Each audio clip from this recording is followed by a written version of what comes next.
Guillaume Musso, bonjour. Bonjour Brice. Alors comment ça se passe après quoi 5 heures de dédicace, 2 fois 150 minutes, vous n'avez pas l'impression de sortir de l'usine? Ah non, absolument Non. pas. Moi, c'est vraiment un plaisir tout le temps, renouvelé.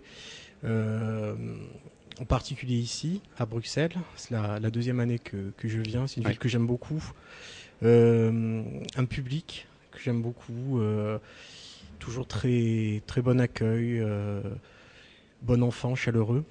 Les Là, gens ont envie de vous parler quand ils sont oui, là dans les 30 secondes qui oui, leur oui, sont oui, imparties. puis très, toujours respectueux, toujours.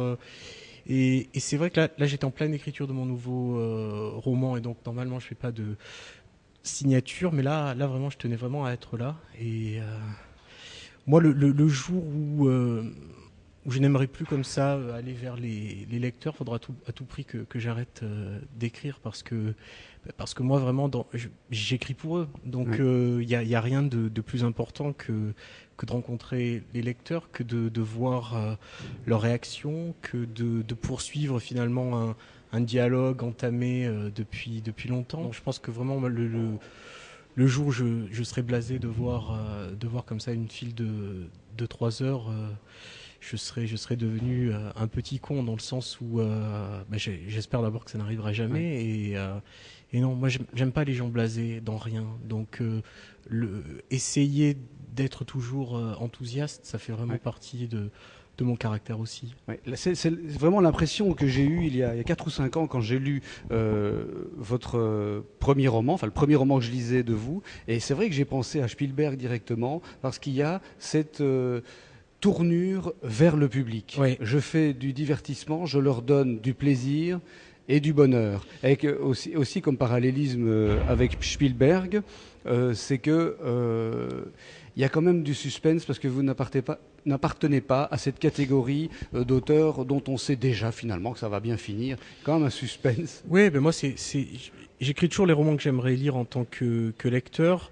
Je suis un raconteur d'histoire. Je suis attaché à une littérature populaire de qualité.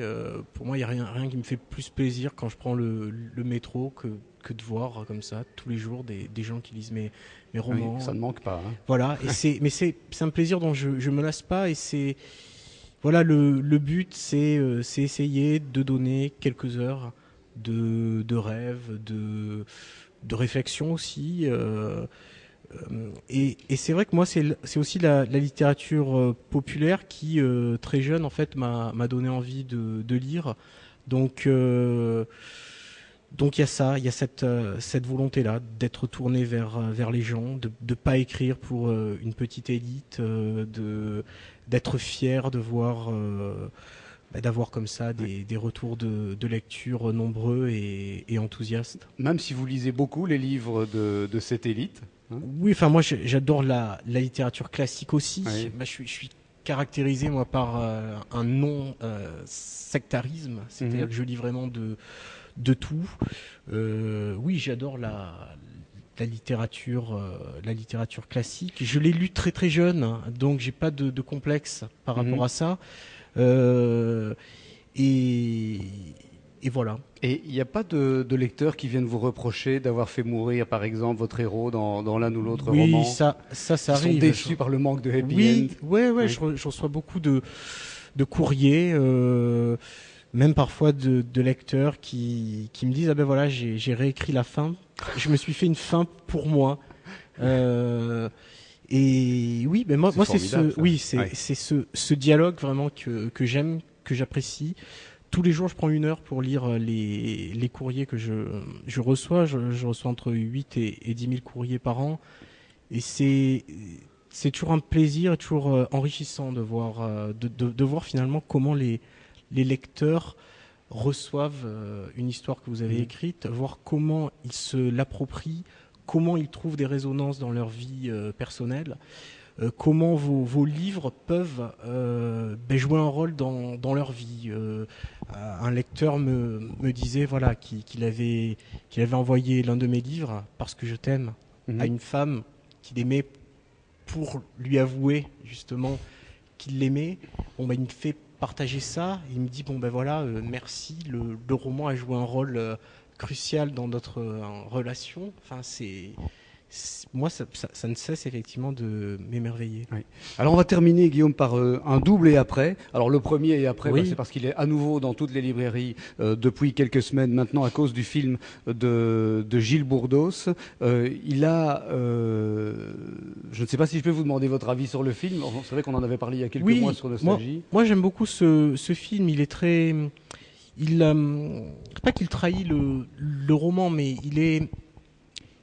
il garde l'essentiel du roman. Je sais que certains lecteurs ont été déçus par le film, dans le sens où c'est vrai que le film ne reprend pas scène à scène le roman. Mais ça, c'est impossible. C'est pas grave. Et voilà, Oui. et ça n'est même pas souhaitable. Donc moi, c'est un film que j'aime beaucoup.